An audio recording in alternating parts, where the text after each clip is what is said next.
It's 3 a.m. and you're wide awake, staring at the ceiling. Your mind is racing with thoughts, work projects, family issues, health worries. Your chest feels tight and your stomach is in knots. Sound familiar? We've all been there, but what if I told you there's a way to find peace, even when life feels overwhelming? In this video, I'll break down exactly how you can hand over your worries to Allah and free your mind. If you're tired of sleepless nights, feeling overwhelmed, and letting anxiety dictate your life, keep watching. By the end of this video, you'll have the tools to shift your mindset and discover the peace you've been searching for. Point number 1. Trust beyond fear. What does tawakkul mean? Simply, it means putting your full trust in Allah. It's understanding that no matter what happens, Allah is with you. It's about truly surrendering to Allah's plan, good or bad. So why is it so important? Because without tawakkul, we are literally just stumbling around in the dark, thinking we're in control when we are not. The Quran tells us, "And upon Allah let the believers rely." It's not a suggestion, it's an order. The Quran also says, "And whoever relies upon Allah, then he is sufficient for him." The Prophet Muhammad said, "If you trust Allah with the right kind of trust, He will provide you sustenance as He provides for the birds. They go out in the morning with empty stomachs and come back in the evening with full stomachs." Think about that for a second. Birds don't stress about their next meal. They just trust that it will be there. That's the level of reliance Allah wants us to have. Tawakkul isn't about expecting miracles while you sit back and do nothing. It's about doing your part, then letting go and trusting Allah with the results. It's a balance, and we'll talk more about that later on. Point number 2. The trap of overthinking. Ahmed had just finished a job interview. As he left, his mind raced with doubts. Did I answer well enough? What if they choose someone else? At dinner, Ahmed's family noticed his distracted state. His father reminded him, "You did your best. Trust in Allah's plan." Ahmed took his father's advice, focusing on family time that evening. The next morning, he received an email inviting him for a second interview. He smiled, realizing worrying hadn't changed anything. Overthinking messes with our faith and our health. Think about it.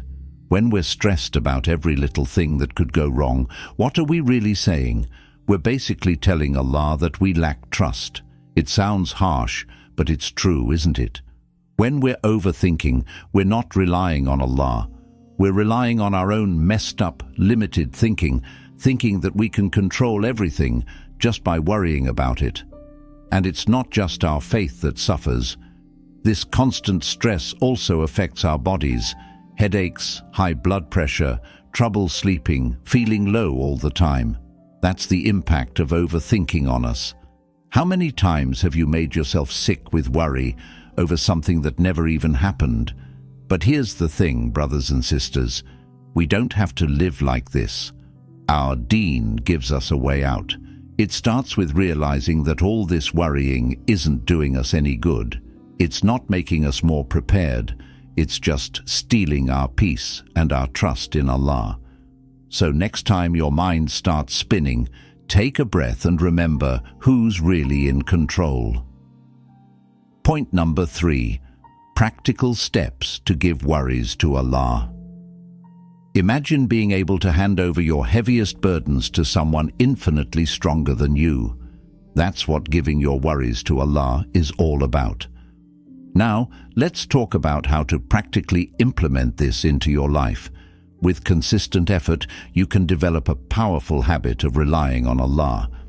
First, focus on strengthening your faith through knowledge. The more you understand Allah's names, attributes, and the wisdom behind His commands, the easier it becomes to trust Him. Dedicate time to studying the Quran, learning about the Prophet's life, and gaining insight from reliable Islamic sources. This knowledge will protect you from doubt and worry. Next, make sure you do regular prayer and dua. Beyond the obligatory prayers, make a habit of turning to Allah throughout your day. When worries pop into your mind, immediately channel them into dua. The Prophet said, "Dua is the weapon of the believer." Use this weapon freely. Be honest and open with Allah about your fears and concerns, knowing that He is all-hearing and all-responding. Lastly, practice gratitude consistently. In times of stress, it's easy to lose sight of our blessings. Combat this by actively acknowledging Allah's favors in your life. Start each day by thanking Him for 3 specific things. This simple practice will shift your perspective and help you focus on the blessings in your life rather than potential problems. Remember, giving your worries to Allah is a skill that improves with practice. Just like anything, it may feel challenging at first, but over time, you'll find yourself naturally turning to Allah in times of difficulty. Point number 4, balancing tawakkul with action. Let's clear up a big misconception about tawakkul. Some people think that trusting in Allah means sitting back and waiting for miracles to happen. They'll say, "I'm not going to look for a doctor. I just have tawakkul that Allah will provide." That's not how it works. True tawakkul is about striking a balance between relying on Allah and taking action. It's about doing your part while understanding that the ultimate outcome is in Allah's hands. This isn't a new idea. In fact, it's exactly how our Prophet Muhammad, peace be upon him, lived his life. Look at the Prophet's example during the battles. He didn't just make dua and expect victory. He strategized, prepared the army, and actively participated in the battle. At the same time, he fully trusted that the outcome was in Allah's control. That's real tawakkul in action. Or consider how the Prophet dealt with worldly matters. He worked as a shepherd and a merchant. He sought medical treatment when ill and took precautions for his safety, all while maintaining complete trust in Allah's plan. Do your best in this world while keeping your heart attached to Allah. It's about taking the means that Allah has provided, then trusting Him with the results. So next time you're facing a challenge, ask yourself, what would the Prophet do? Chances are he would take action and put his trust in Allah. That's the balance we should all aim for. Do your part, then leave the rest to Allah. Point number 5, freeing your mind through submission. Imagine a life where setbacks don't upset you, where success doesn't make you arrogant. That's the freedom that comes from true submission to Allah. When your primary goal shifts from achieving worldly outcomes to simply pleasing Allah, everything changes. Suddenly, that promotion you didn't get or the opportunity you missed doesn't seem like a big deal. Why? Because you know that if it was truly best for you, Allah would have decreed it. This doesn't mean you don't feel disappointment or sadness. You're human after all. But it does mean that these feelings don't consume you. Instead, you find yourself asking, what can I learn from this? How can I use this situation to draw closer to Allah? On the flip side, when things go well, you're not overcome with pride or arrogance. You recognize that your success is a blessing from Allah, not solely the result of your own efforts. This keeps you humble and grateful. The beauty of this mindset is that it frees you from the exhausting cycle of worldly highs and lows. Your contentment comes from knowing that you're aiming to please Allah, not from external validations or achievements. This is exactly the message Allah tells us in the Quran. Unquestionably, by the remembrance of Allah, hearts are assured. When your goal is Allah's pleasure above all else, you find a peace that nothing in this world can disturb. Point number 6, dealing with recurring worries. Let's face it, brothers and sisters, Even when we're trying our best to trust in Allah, those worries keep coming back. One powerful technique for redirecting those thoughts is what I call the catch and replace method. When you catch yourself worrying, immediately replace that thought with a verse or a short dua. It could be as simple as saying, Allah is sufficient for us, and He is the best disposer of affairs. Another effective strategy is to challenge these worries head-on. Ask yourself, is this worry helping me in any way? Is it changing the outcome? Most of the time the answer is no. Then remind yourself, Allah is in control and His plan is perfect. This rational approach, combined with faith, can help put things in perspective. Now, here's the important part: patience and consistency. Don't expect to banish all worries overnight. It takes time to rewire your brain from its habit of worry to a habit of trust in Allah. There will be days when it feels like you're back at square one, and that's normal. The key is to keep at it, day after day, worry after worry. Each time you redirect a worrisome thought to Allah, you're strengthening your trust in Him. So, next time a worry appears in your mind, you know what to do.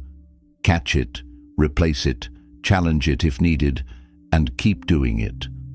With patience and practice, you'll find those worries have less and less power over you, and your trust in Allah grows stronger each day.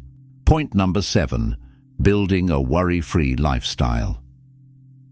We've been talking about defending our lives from worry attacks, but what if we could build a life so strong that worries barely even make a dent?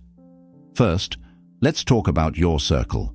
You are the average of the 5 people you spend the most time with. Surround yourself with brothers and sisters who can lift you up, who remind you of Allah when you forget. Seek out friends who respond to difficulties with Alhamdulillah and Inshallah instead of panic and complaints. Their positive attitude will rub off on you more than you realize, but don't just rely on others. Create an environment that constantly reminds you of Allah's presence and power. Put up verses around your home, set Islamic reminders on your phone, and listen to the Quran or beneficial Islamic lectures during your free time. Begin your day with the dua of waking up, expressing gratitude to Allah for granting you another day of life. Spend a few moments reading and reflecting on a verse from the Quran to set a positive and mindful tone for the rest of your day. Remember, creating a worry-free lifestyle takes time and effort. It's about consistently choosing trust over anxiety, gratitude over negativity, and proactive steps over passivity. The goal is to make tawakkul more than just a concept. It should become a guiding principle that influences every aspect of your life. Start small, but take that first step today. Pick one habit to develop or one change to make in your surroundings. With consistency, you'll notice your faith growing stronger, and the worries that once consumed you will begin to lose their grip. That's the transformative power of living a life rooted in trust in Allah. I encourage you to apply what you've learned today and take action. Embrace this perspective of true reliance on Allah, and you'll discover a resilience and peace within yourself that you never thought possible. And if you found this beneficial, don't forget to like, subscribe, and share.